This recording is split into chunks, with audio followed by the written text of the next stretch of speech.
Kembali, mangga dilanjutkan.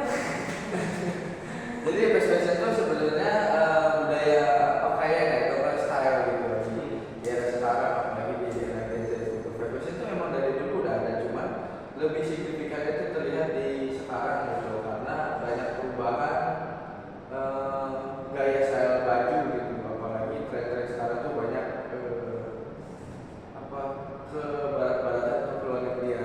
Itu yang dimaksud fast fashion itu pergantian cepatnya model fashion.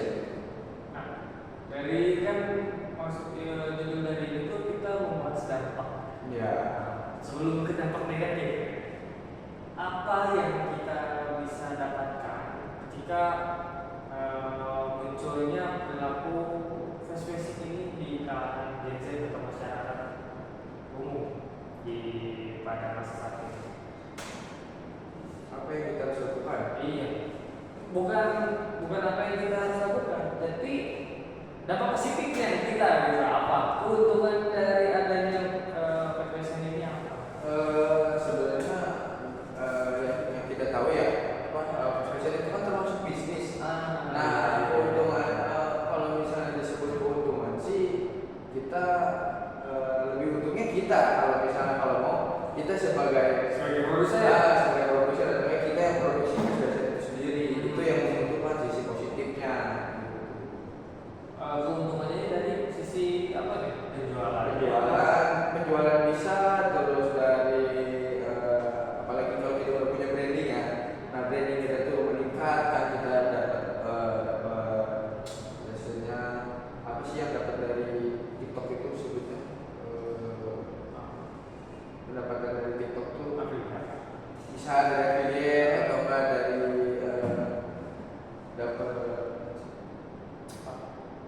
pendapatan dari pengikut brand kita lah gitu, dari TikTok. Iya. Nah, kalau dari jualannya sendiri yang sebagai tentunya kan saya memegang jualan ini sebagai apa? Contoh. Ya, Dari gadget yang lain, lain. contoh gitu. Jadi gadget yang lainnya gitu. Mas Koko ini Mas Juan. Saya maaf ya, saya panggil aman. Juan aja lah, bahasa Koko ya. Kita kan ketemu dalam. Jadi buat kita sendiri sebagai Gen Z, apa sih yang kita perlu perhatikan dalam fenomena fast fashion ini di kalangan Gen Z? Apa yang menjadi kekhawatiran Mas Juan ini dalam menghadapi fenomena fast fashion di kehidupan sehari-hari, dan apa yang perlu kita lakukan? Kalau untuk fenomena sih ya, saya sendiri sih bukan termaksud orang yang mengikuti tren banget ya, karena kita termakan oleh fast fashion itu sendiri. Cuman dari dampaknya itu dari limbah. Jadi yang dimaksud limbah itu kayak misalnya Mas Hafiz nih punya teman atau apa yang mungkin orangnya selalu tampil stylish atau trendy gitu ya. Apa-apa kalau misalnya dia melihat ada baju atau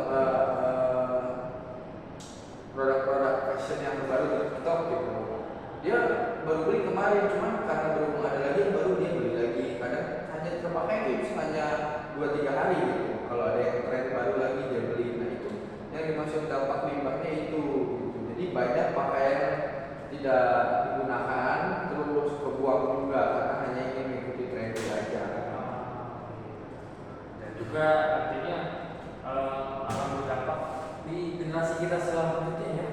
Anak cucu kita nanti yang merasakan kerusakan yang telah kita lakukan pada saat ini ya. Ya, banyak sampah kain gitu ya, sampah kain. Nah, jadi selain dari dampak lingkungan ini apa kira-kira selain dari itu? Yang saya tahu sih ya, yang beredar juga yang saya lihat dampak itu bisa kayak gaji upah karyawannya. Kenapa? Karena gini, jadi dia tuh pabrik fashion tuh banyak dia produksi barang yang benar-benar over ya, terlalu banyak gitu, karena dia kan pabriknya mungkin mau selalu mengikuti tren gitu, maksudnya mau jadi pabrik nomor satu. Nah itu tuh karena produksinya yang selalu meningkat dan permintaan yang banyak, nah si pekerjanya tuh upahnya nggak terlalu dipikirin, jadi dia mikirinnya tuh yang penting profit, banyak penjualan, banyak produksi, sedangkan dia tidak memikirkan upah dari pekerjaannya itu sendiri, worth it kan dengan pekerjaan segini beratnya sama upah yang diberikan itu. Itu juga yang menjadi concern kita sebagai generasi penerusnya. Ya, Yang apa perlu diperhatikan depannya seperti lingkungan tadi, lingkungan dan upah kerjanya gitu. Itu sih yang bikin fast fashion itu sedikit jelek ya di belakangnya itu ya kayak gitu teman-teman, banyak limbah yang terbuang karena fast fashion mengikuti tren, terus upah kerja yang kerjanya terlalu berat itu. Namun di sisi lain juga kan ya nggak bisa kita hindari ya. Ya, Nggak bisa kita hindari bahwa fenomena ini telah berjalan begitu lama di kehidupan kita dan sudah menjadi salah satu budaya para Gen Z seperti kita ini. Walaupun ya ada beberapa yang nggak mengikuti, cuman lebih dominan banyak yang mengikuti masih. Benar. Dan itu juga ya, alangkah baiknya seperti apa tuh? Ya langkah baiknya sih kita ya mungkin yang lebih sedikit sadar ya. Saya kan nggak bilang saya benar-benar tidak mengikuti, kadang saya juga mengikuti, tapi saya bisa memberikan saran dan apa ya, lebih memikirkan kebutuhan aja dulu, jangan terlalu mengikuti tren gitu kan.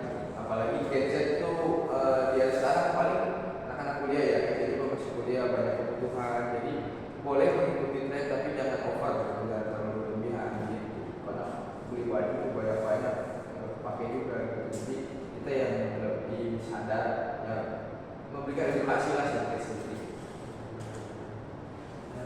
Ya kita berada di masa seperti ini juga bukan karena kesalahan kita sendiri ya. Memang kita ya dilahirkannya ya di tahun segitu dan umur kita remaja ya di saat tren ini gitu. Jadi Ya kita ya kita pada pandai-pandai menghadapinya lah. menghadapinya, memilih yang baik dan benar. Yang untuk obrolan kali ini agak gimana ya? Agak sedikit ya serem sih apalagi ngomongin upah sama limbah gitu, karena dampaknya tuh benar-benar kurang bagus lah gitu. Apalagi kita juga nanti calon pekerja ya kan. Ya itulah obrolannya ya sedikit ya tricky lah ya. Aduh, makasih banget nih Mas Ya, Bran. masih juga kita berdiundang.